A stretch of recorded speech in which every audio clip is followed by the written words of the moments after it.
Okay, we're going to start today by playing a little game. And you might have noticed when you came in, along the front and down this aisle, there are some zigzag lines. And I'm going to need a few volunteers to see if they can make their way along these lines. We're going to start easy. So if you want to volunteer for something easy, this is the time. Right, if you've got your hand up, come forward, join the end of a line, and see if you can make your way along the line. You want to do something hard? Well, wait a minute then. Right, easy, go for it. Go on, Dara, show us how it's done. Start at the end, pick your end, and go for it. Someone come and... Yeah, go on then, girls. See if you can start down there. See if you can make your way along the lines. Good balance. Don't fall off the line, because you never know what's in there. Floor is lava. Excellent. Okay, Dara, tell me. Easy, hard? Easy. Good. Okay. Girls, how do you think? Easy, hard? Easy. Excellent. Okay, so let's make it a bit harder then. Right.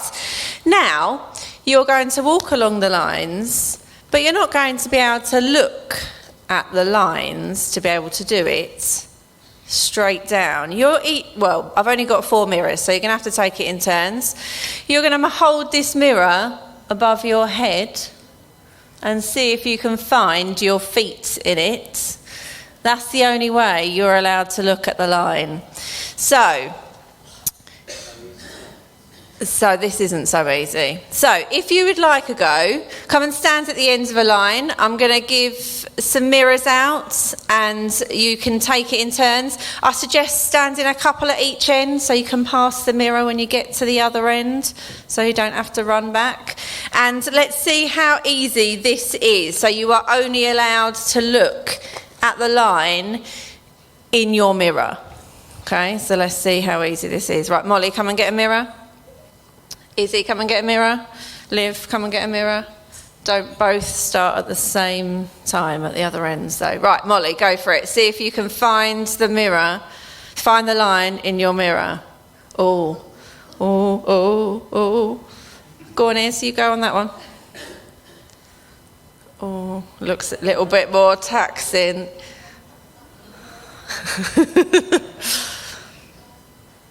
Oh, the corners are the tricky bit, I think. I think you might, Isabel Rose, I think you might be cheating a little bit. Hold it above your head. The mirror's got to be above your head. Oh, right.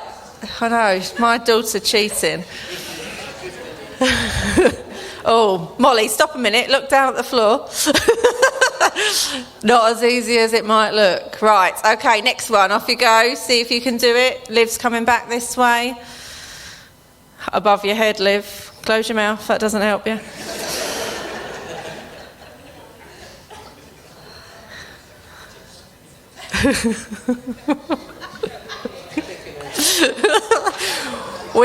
For those of you that can't see, there's a lot of not sure which way my foot should go on the line. Oh, Hannah looks like she's doing all right. Above your head, Hannah, above your head. Is that line easier? Okay, come back, swap. The next person can have a go with the mirror. Oh, the concentration on your face, Liv. All the tongue's coming out. Must be business. Oh.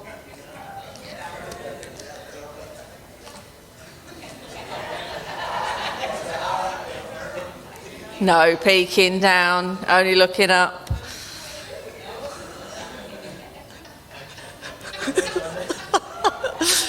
We haven't got all day, Liv.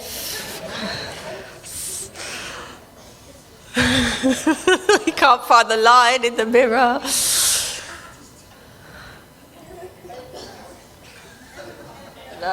No.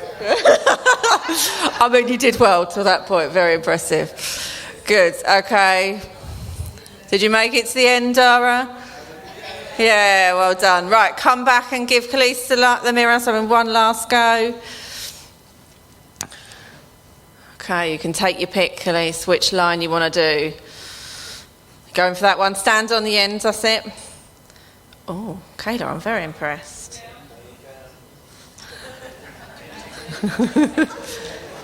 Very impressive. Oh, the corners are the tricky bit. It's what way you turn your foot.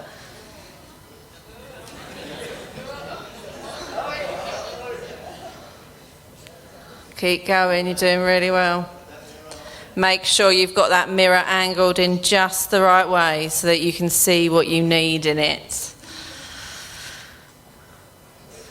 Oh, doing well, you're nearly there. Oh, having a wobble.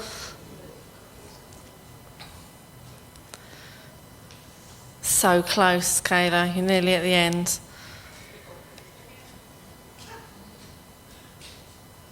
Excellent. Let's give them a round of applause.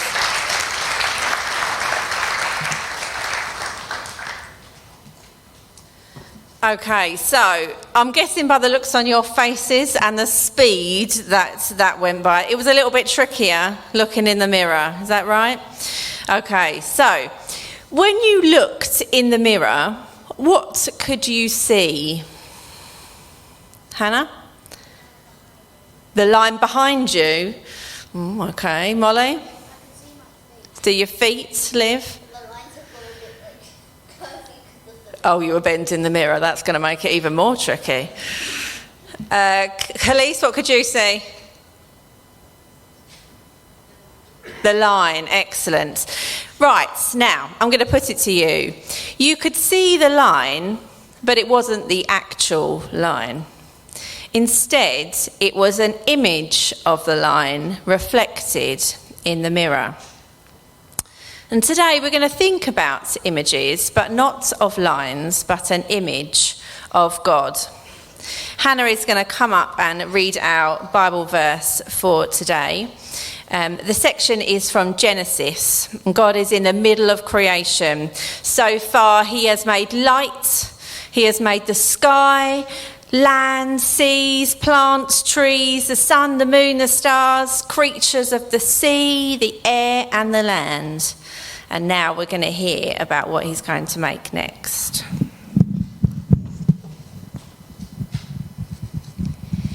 Then God said, "And now we will make human beings. They will be like us and resemble us. They will have power over the fish, the birds, and all animals, domestic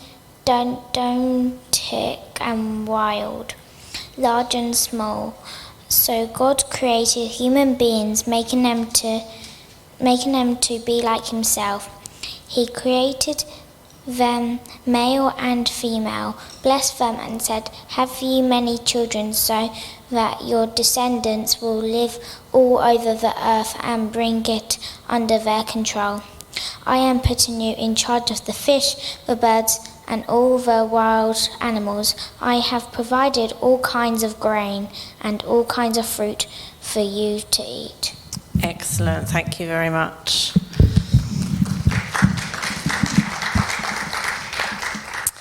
So, a different version of that verse says, "So God created mankind in his own image. In the image of God, he created them." So first of all, we need to be clear about what we mean by the word image. A dictionary defines it as a physical likeness or representation of a person, animal, or thing. Photographed, painted, sculptured, or otherwise made visible. But what does this mean when we relate it to God making us in his image? I wonder what you would say if I said, "What do you think God looks like?" What image comes to your mind when you think of God? Last Sunday, we were sitting at home, having lunch, chatting as we ate.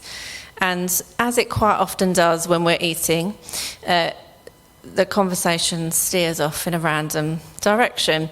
And this time, it happened to turn to wonky teeth. Don't know why. And Izzy posed the question, If I am created in God's image, then why do I have wonky teeth? Because God's perfect, he wouldn't have wonky teeth. So I asked her, if God didn't have wonky teeth, then what does he look like? And if being made in his image meant we are all made to look like him, whatever this may be, then why do we all look different? She was a little bit stumped by this question, as I'm sure many of us would be. There are references in the Bible as to what God may look like, but none of them describe his exact physical appearance because, as it says in John 4:24, God is spirit. However, it's not this that I want to focus on today, because when it says we are made in God's image, this isn't a physical thing. It's not about how we look, but instead about ways in which we are created to be God-like. The first example of this is that, like God, we are created for relationship. The first and most important relationship is with God. But this also extends to family, husbands, wives, children, our friends, our colleagues, our neighbours, and so many more. We can be God-like by showing love to the people around us and having a good relationship with them. But relationships take work. They don't remain strong if we don't stay in contact and have regular conversation and show care for the other person. And this is definitely true of our relationship with God. We need to maintain and strengthen our relationship with God by making it a priority. We need to read the Bible to get to know more about his character. We need to have constant conversation with him through prayer. The second example of how we are created like God is that we have a conscience. We know what is right and what is wrong. God created us this way to know what is good, what is bad, what is right and what is wrong. God is perfect and holy.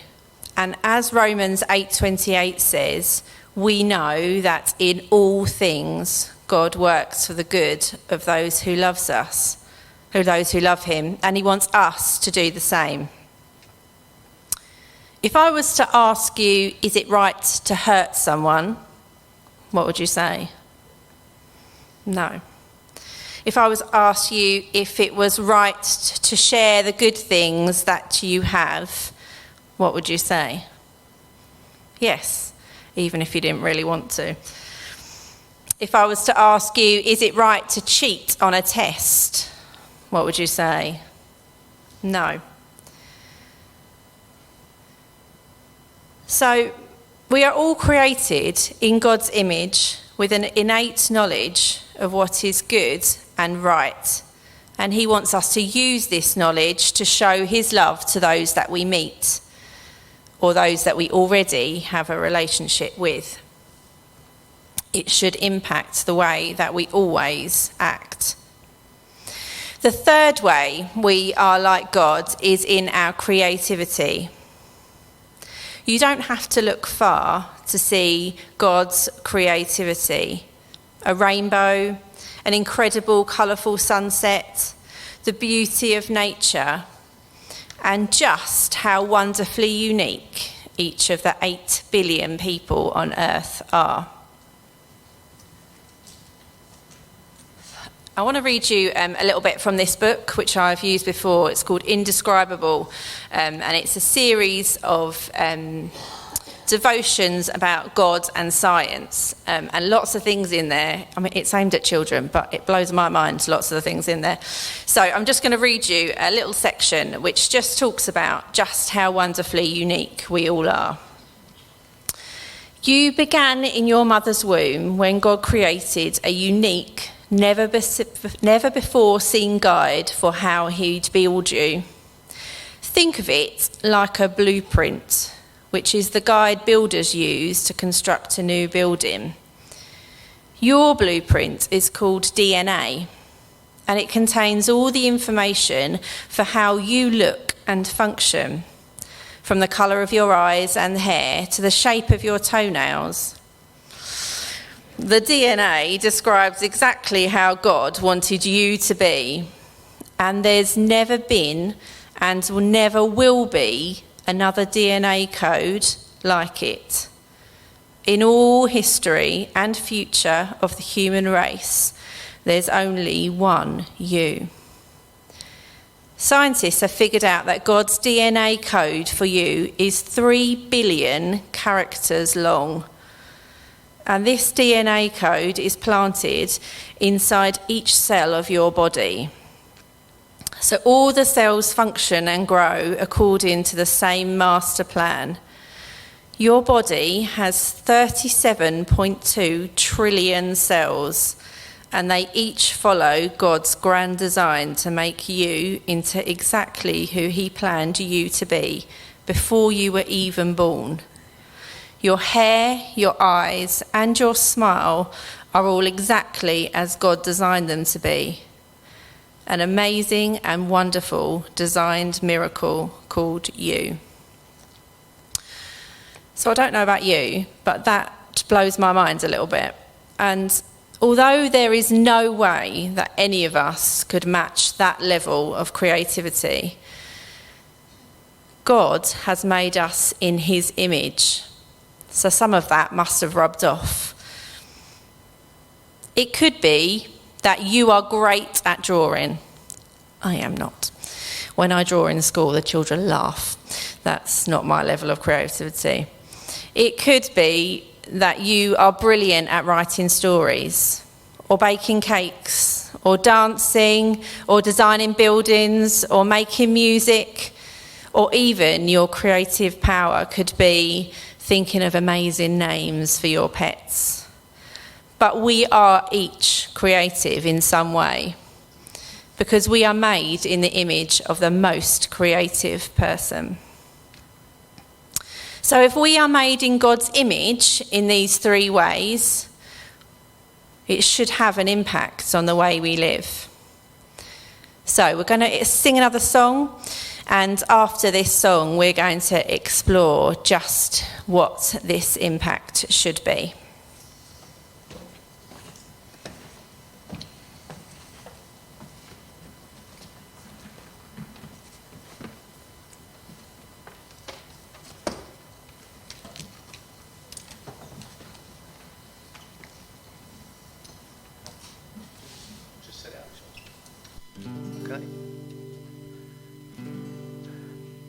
This is essentially the Lord's Prayer. Jesus taught us a wonderful prayer, and it's been put to song in many different ways, and this one's called the Lord's Prayer. It's yours, and I know you'll know it. Here we go.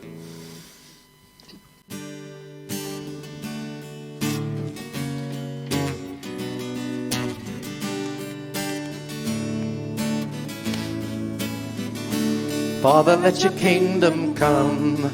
Father, let your will be done, on earth as in heaven, right here in my heart. Father, let your kingdom come. Father, let your will be done, on earth as in heaven, right here in my heart. Give us this day our daily bread. Forgive us, as we forgive the ones who sinned against us. Forgive them, and lead us not into temptation, but deliver us from the evil one. Let your kingdom come. Father, let your kingdom come. Father, let your will be done, on earth as in heaven, right here in my heart. Father, let your kingdom come. Father, let your will be done, on earth as in heaven, right here in my heart. Give us this day our daily bread. Forgive us, as we forgive the ones who sinned against us. Forgive them, and lead us not into temptation, but deliver us from the evil one. let your kingdom come. It's yours, all yours, all yours. The kingdom, the power, the glory are yours. It's yours, all yours, all yours. Forever and ever the kingdom is yours. It's yours, all yours, all yours. The kingdom, the power, the glory are yours. It's yours, all yours, all yours. Forever and ever the kingdom is yours. Father, let your kingdom come. Father, let your will be done on earth as in heaven, right here in my heart. Father, let your kingdom come. Father, let your will be done on earth as in heaven, right here in my heart. Amen. Please take a seat.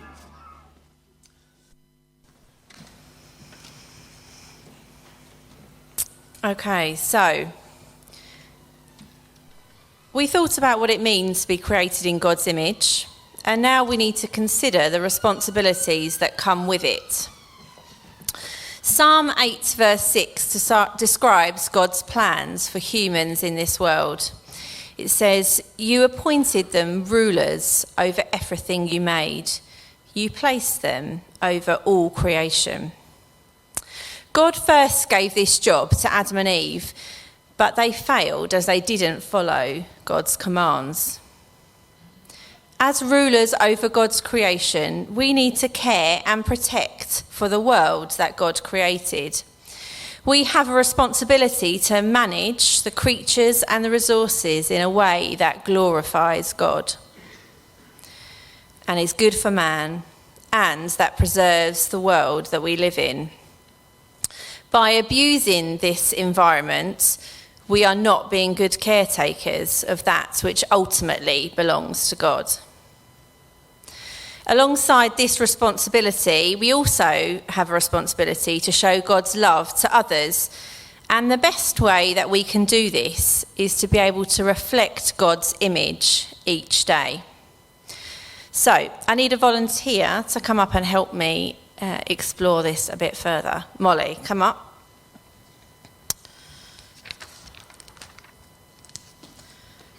So I want you to hold that mirror. Okay, have a look in the mirror. What do you see? Myself. Okay, so you can see yourself. You are created in God's image. So we're going to check back with those things that we discussed about what it means to be created in God's image. So hold it down a bit so everyone can see that face of yours. We and you are created for relationships. So this person that you can see in here, do they have a relationship with anyone? Can you name someone in your family or a friend that you have a relationship with? My dad and my brother and my mum. Okay, good. And you have a conscience that tells you what is right and wrong. Let's check this. Can you tell me something that is wrong?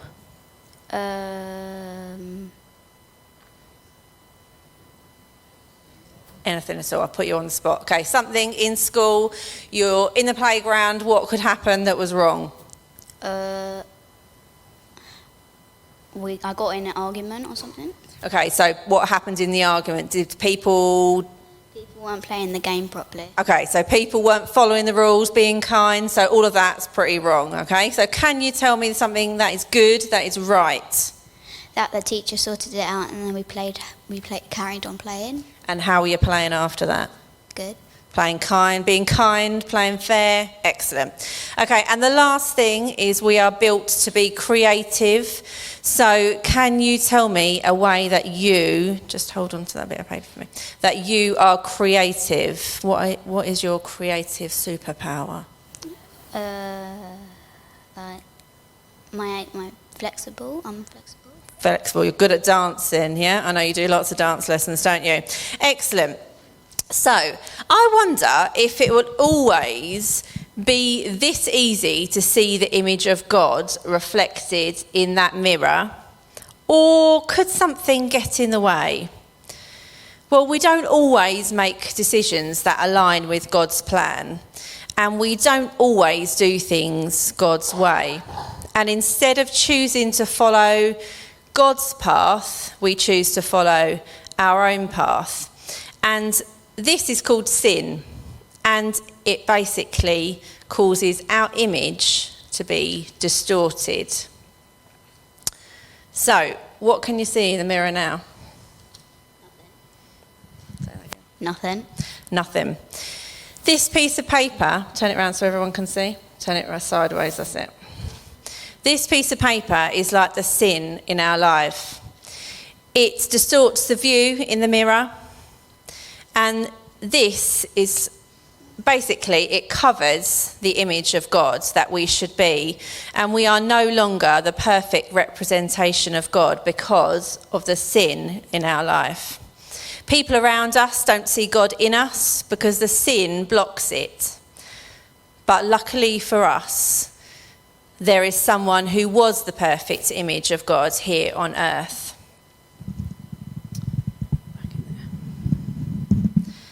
And that was Jesus.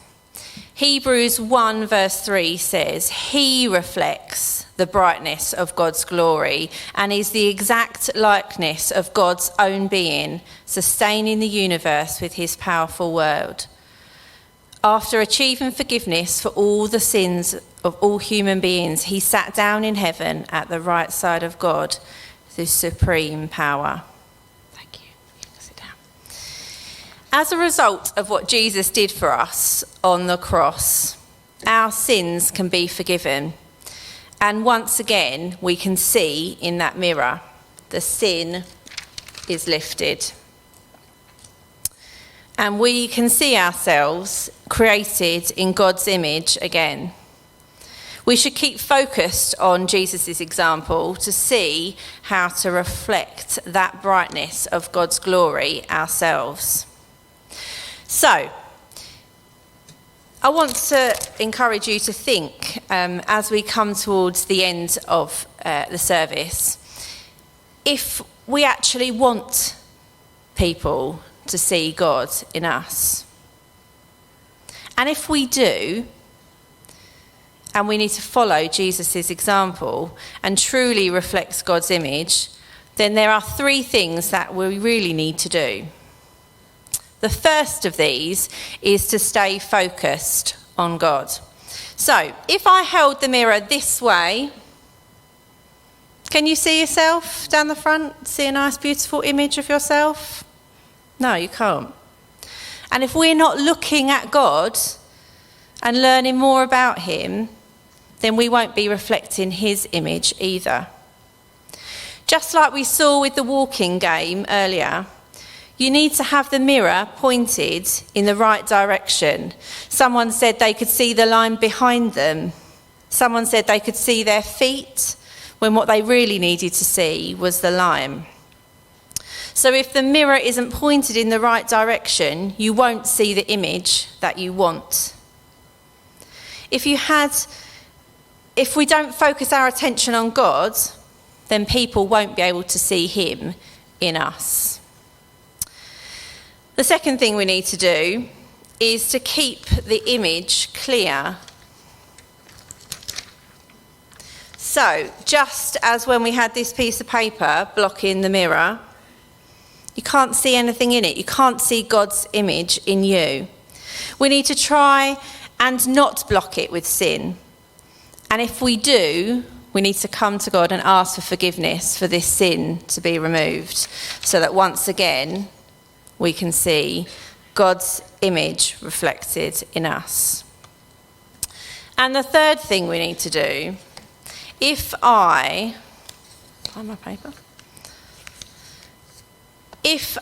move the mirror all around like this, can you see yourself in it? Giving you a headache? No, not easy to see yourself in a mirror that constantly moves. So we need to be still and know. We need to stop and focus on God. We need to read the Bible and we need to pray so we become more like him each day. 2 Corinthians 3 verse 18 said, "All of us then reflect the glory of the Lord with uncovered faces, and that same glory coming from the Lord who is in the Spirit transforms us into the likeness in an ever greater degree of glory." So as we finish the service today, I encourage you to consider, is there something stopping you reflecting God's image? Do you need to turn to God and stay focused on him? Is there something blocking your image, a sin that needs to be forgiven? Or perhaps you need to consider how you can make time in your day to be still and know. So I'm going to ask Simon and the band to come back up to lead us in worship, and as they do that, I'm going to pray. God, our Almighty King, you made us in your image and your likeness. Lord, may we live and breathe the breath that you breathed into us.